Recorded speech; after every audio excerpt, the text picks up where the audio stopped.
महाराज, राजकुमारी रूपाली ने जो दुर्लभ विषैला फल खाया है, उसके विष के तोड़ के बारे में आयुर्वेद में भी कहीं नहीं लिखा गया है। मुझे तो डर है कि शायद राजकुमारी अपनी आंखें अब कभी नहीं खोल पाएगी। अब मैं क्या करूं? मैं अपनी बेटी के प्राणों की रक्षा कैसे करूं? मिल गया, मिल गया, मिल गया।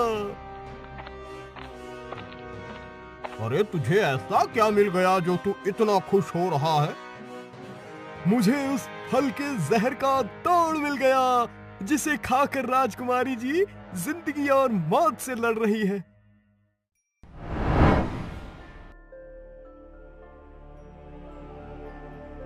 ये सुनहरा अमरूद ही राजकुमारी जी को नई जिंदगी दे सकता है, लेकिन ये कहाँ मिलेगा इसकी कोई जानकारी नहीं है। अगर सुनहरा अमरूद मेरी बेटी को नया जीवन दे सकता है, तो मैं उसे ढूंढने के लिए आकाश पाताल एक कर दूंगा। महाराज, आपको जो भी करना है शीघ्र कीजिए, क्योंकि जिस गति से राजकुमारी जी पर उस जहरीले फल का जहर असर कर रहा है, उस हिसाब से उनके पास केवल 15 दिनों का समय और बचा है। आज अमावस की रात है, इसका मतलब आने वाली पूर्णिमा की रात या तो राजकुमारी जी की आखिरी रात होगी या उनके जीवन का चांद निकलेगा। अपनी बेटी का जीवन बचाने के लिए अगर मुझे किसी राज्य पर आक्रमण करके उसे तबाह भी करना पड़े, तो वो करने से भी मैं पीछे नहीं हटूंगा। आखिर मैं इतने शक्तिशाली राज्य का राजा जो हूँ। भला ये कैसा अमरूद है? मैंने ऐसा अमरूद तो पहली बार देखा है। पिताजी को इसके बारे में बताना होगा। पिताजी अभी यहीं थे, कहाँ चले गए?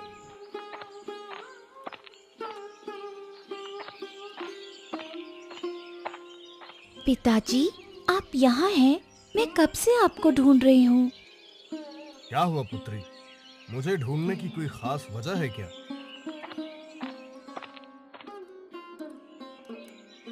पिताजी, ये देखिए, मेरे अमरूद के पेड़ पर सिर्फ एक ही अमरूद उगा है, वो भी सुनहरा। भला ऐसा कैसे हो सकता है? मैं जानता हूँ कि ऐसा कैसे हुआ है। इसका मतलब है कि हमारे दादा परदादा जो कहा करते थे, वो बात सत्य थी। कौन सी बात महाराज? वो कहा करते थे कि हमारे राज्य में जमीन के अंदर एक सुनहरे पानी की नदी बहती है, जिसका पानी अमृत के समान है, लेकिन उस तक इंसान नहीं पहुंच सकता। सिर्फ पेड़ पौधों की जड़ें ही उस तक पहुंच सकती हैं, और जिस भी पेड़ की जड़ें उस सुनहरे पानी तक पहुंच जाती है, उसके फल सुनहरे होते हैं। आज तक हम उनकी बातों को सिर्फ किस्से कहानियां ही मानते थे, लेकिन ये सुनहरा फल देखकर हमें यकीन हो गया कि उनकी बातें सच थी।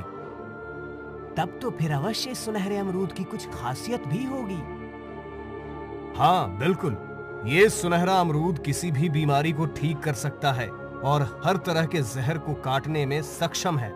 लेकिन पुत्री, तुम राजमहल वापस जाओ, मैं मंत्री जी से उद्यान के बारे में कुछ बात करके आता हूं। सुनहरे अमरूद को सिर्फ वही खा सकता है जो इसे पहली बार देखता है। अगर इसे उसके अलावा कोई और खाता है, तो इसे पहली बार देखने वाले की आधी उम्र उसके पास चली जाती है। ये तो बहुत बड़ी समस्या हो गई महाराज। हमारे सामने इससे भी बड़ी समस्या खड़ी हो गई है। कौन सी समस्या महाराज? नव्या ने सबसे पहले सुनहरे अमरूद को देखा है, तो अगर पकने से पहले सुनहरे अमरूद को तोड़ा गया या पेड़ को काटा गया, तो उसी वक्त नव्या की मौत हो जाएगी। लेकिन मेरी समझ में ये नहीं आ रहा है कि पता कैसे चलेगा कि सुनहरा अमरूद पक चुका है या नहीं। आज अमावस्या है ना मंत्री जी? जी महाराज। तो फिर यह सुनहरा अमरूद आज से ठीक 15 दिन बाद, जब पूर्णिमा का चांद आसमान में ठीक अमरूद के पेड़ के ऊपर आएगा, तब सुनहरा अमरूद पूरी तरह पक जाएगा। उसके बाद यदि इसे नव्या खाएगी, तो उसकी आयु बढ़ जाएगी, और यदि उसे किसी भी तरह की बीमारी होगी, तो वो ठीक भी हो जाएगी। परंतु यदि नव्या के अलावा किसी और ने सुनहरा अमरूद खाया तो 15 दिन बाद जो होगा वो होगा, लेकिन अभी इस सुनहरे अमरूद की रक्षा करनी होगी। मंत्री जी, सेनापति से कहकर दिन रात इस अमरूद की सुरक्षा करने का बंदोबस्त कीजिए। जो आपकी आज्ञा महाराज। तुम बहुत शीघ्र ठीक हो जाओगी। मैंने सैनिकों को सुनहरे अमरूद की तलाश में इस राज्य में ही नहीं बल्कि दूसरे राज्यों में भी भेज दिया है।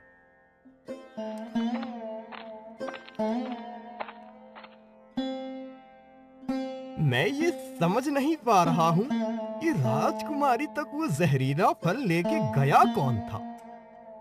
वही तो मैं सोच रही हूँ मंत्री जी, आखिर वो कौन है जो रूपाली को मारना चाहता है?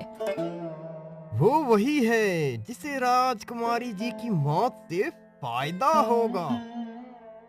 भला रूपाली की मौत से किसे फायदा हो सकता है? रूपाली की मौत से नहीं महाराज, राजकुमारी की मौत से।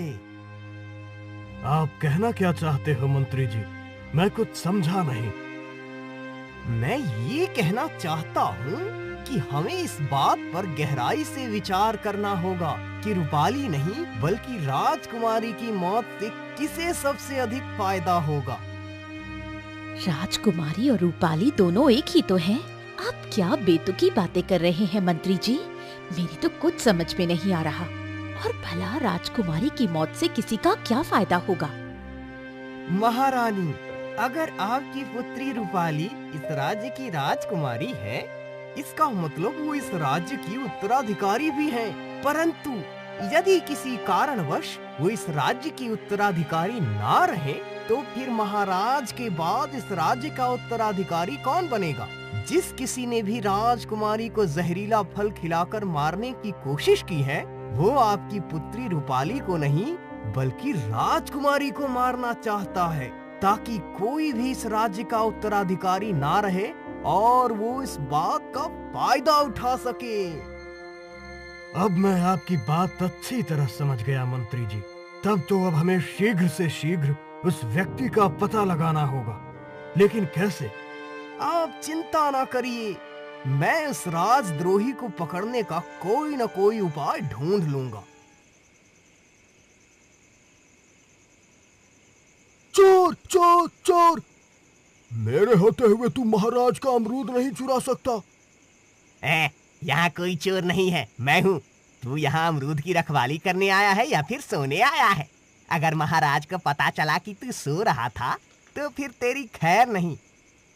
ना जाने इस अमरूद में ऐसा क्या है जो महाराज ने इसकी सुरक्षा के इतने कड़े इंतजाम करवाए हैं।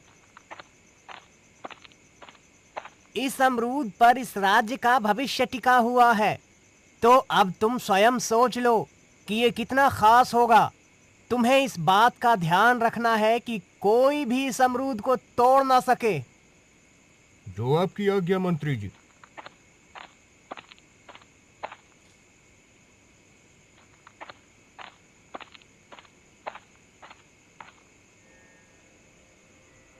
क्या बात है जी, आजकल आपको घर आने में इतनी देर क्यों हो जाती है? क्या बताऊं भाग्यवान, जब से महाराज ने सुनहरे अमरूद की सुरक्षा की जिम्मेदारी मुझे सौंपी है, तब से काम बहुत बढ़ गया है। आप किस सुनहरे अमरूद के बारे में बात कर रहे हैं जी? इसका मतलब आने वाली पूर्णिमा की रात तक राजकुमारी नव्या के प्राण संकट में रहेंगे। तुमने बिल्कुल ठीक कहा।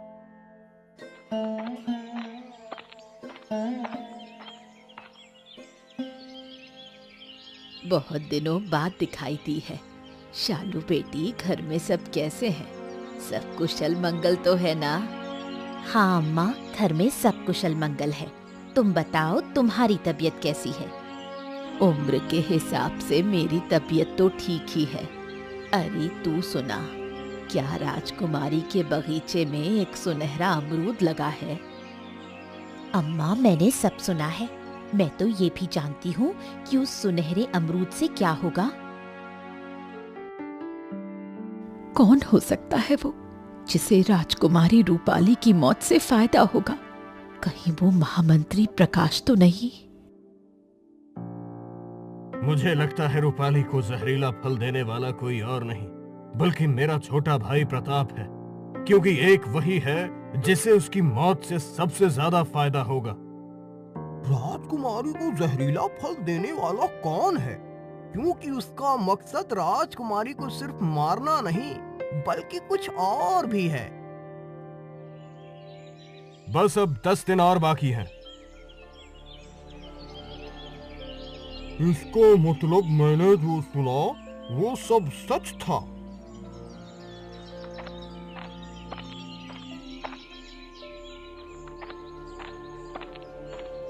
तो इतने दिनों बाद यहाँ आया है तो जरूर कोई अच्छी खबर ही लाया होगा। तुमने बिल्कुल ठीक कहा। मैं जो खबर लाया हूँ उसे सुनकर तुम खुशी से उछल पड़ोगी। तो फिर जल्दी बता, देर मत कर। तुम इतने सालों से जिस फल को ढूंढ रही हो वो फल राजकुमारी नव्या के बगीचे में लगा है। तो फिर तू उसे तोड़कर मेरे पास क्यों नहीं लाया?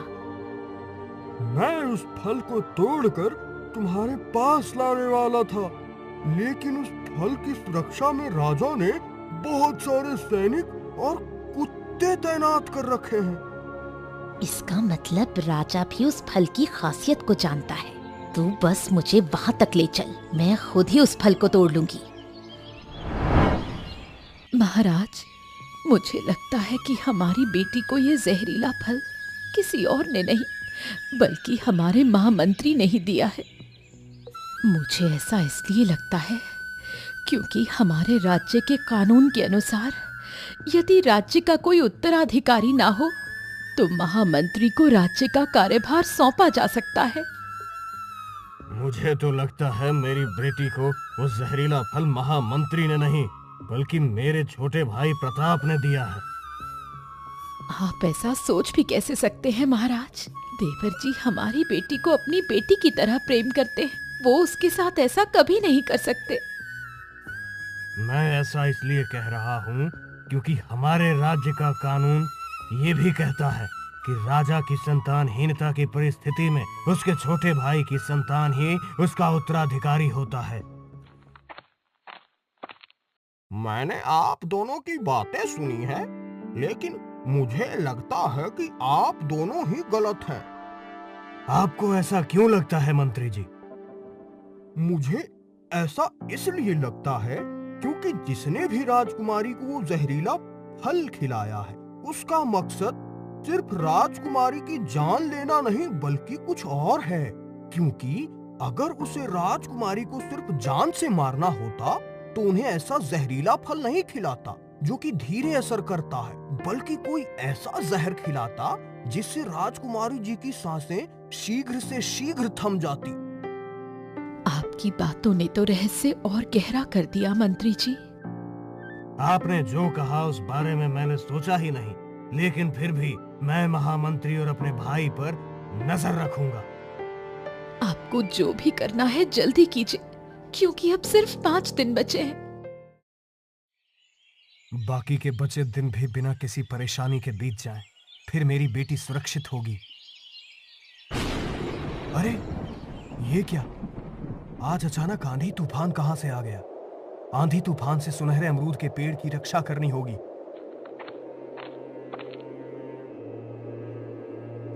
सैनिकों, पेड़ को मजबूती से पकड़े रखो। हे भगवान, मेरी पुत्री की रक्षा करना। अगर इस तेज हवा से ये अमरूद का पेड़ भी उखड़ गया तो? मैंने तुमसे दवा लाने को कहा था, वो तुम लाए हो ना? हाँ, ये लो। ये दवा हर तरह के जहर के असर को खत्म करती है। अगर इस दवा से मेरी भतीजी ठीक हो गई तो मैं तुम्हें माला माल कर दूंगा। मैंने अपने भाई के बारे में कितना गलत सोचा था। अब मुझे महामंत्री पर नजर रखनी होगी।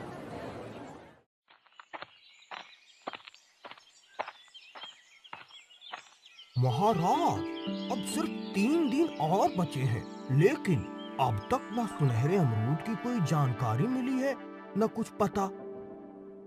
ना जाने अब क्या होगा। महाराज, हमारे सैनिकों ने सुनहरे अमरूद के बारे में पता कर लिया है। तो फिर जल्दी बताओ, वो कहाँ है? वो हमारे पड़ोसी राज्य के राजा हितेश की बेटी के बगीचे में लगा है। हमारे सैनिकों ने राजा हितेश के राज्य के लोगों को उस सुनहरे अमरूद के बारे में बातें करते हुए सुना है। मंत्री जी, अभी राजा हितेश के पास जाओ और उनसे सुनहरा अमरूद मांग कर ले आओ। और अगर वो इनकार कर दें तो उनसे कहना कि युद्ध के लिए तैयार रहें।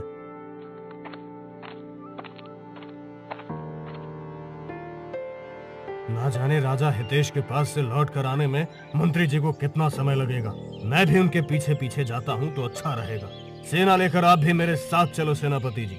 जैसी आपकी आज्ञा महाराज। यही है वो जगह जहां वो सुनहरा अमरूद लगा है। अब तुम सोचो कि इतनी कड़ी सुरक्षा को भेद के सुनहरा अमरूद कैसे हासिल करना है।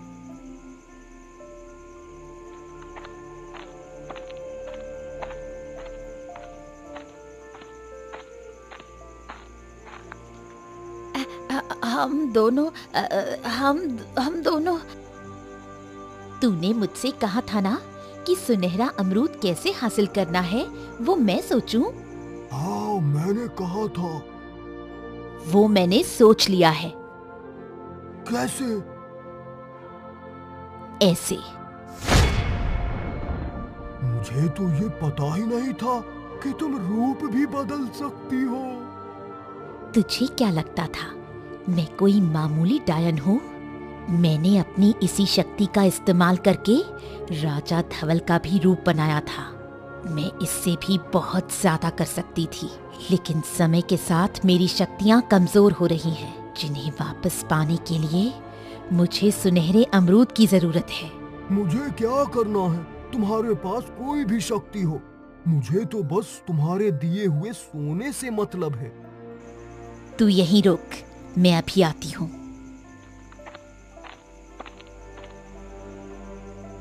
मैंने इस फल को पाने का कितना लंबा इंतजार किया है, अब और इंतजार नहीं होता। तुम सब महाराज पर क्यों भौंक रहे हो? सैनिकों, मुझे सुनहरा अमरूद तोड़ कर दो। मैंने पहले जो भी कहा था वो भूल जाओ, और जो अभी कहा वो करो, नहीं तो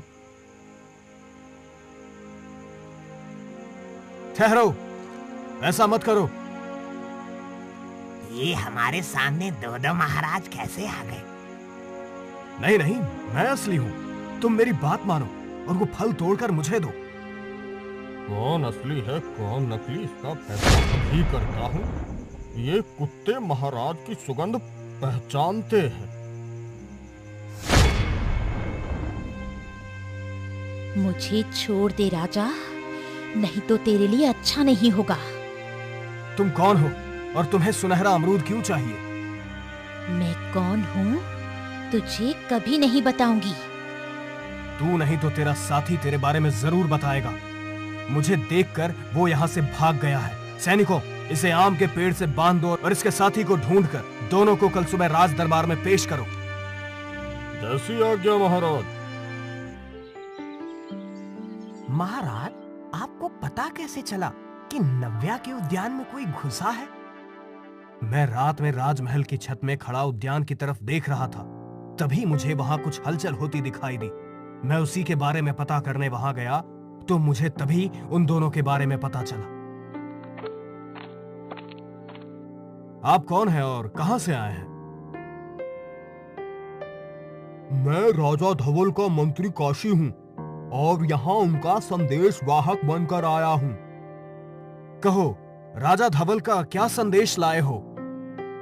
उन्होंने कहा है कि आपकी बेटी के उद्यान में जो सुनहरा अमरूद लगा है वो तोड़कर चुपचाप आप मुझे दे दें, वरना युद्ध के लिए तैयार रहें। मैं राजा धवल की धमकी से डरने वाला नहीं हूं। मैं वो सुनहरा अमरूद किसी भी कीमत पर तुम्हें नहीं दूंगा।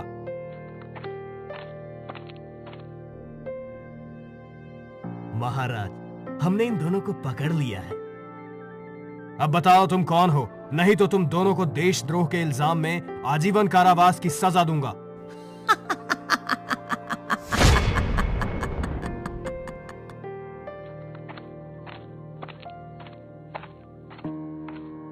अब आप कौन है और यहाँ क्यों आए हैं?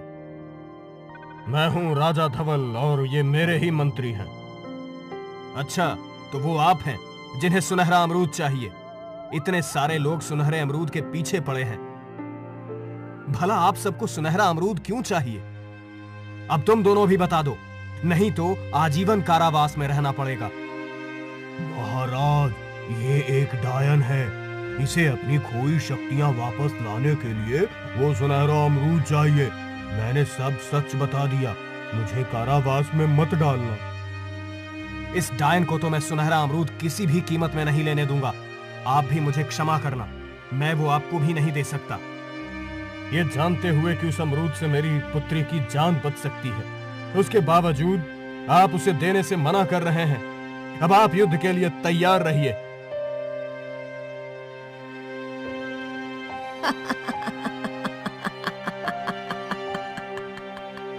बस आज की रात और कल जैसे ही वो लड़की मरेगी, मुझे मेरी आधी शक्तियां मिल जाएंगी।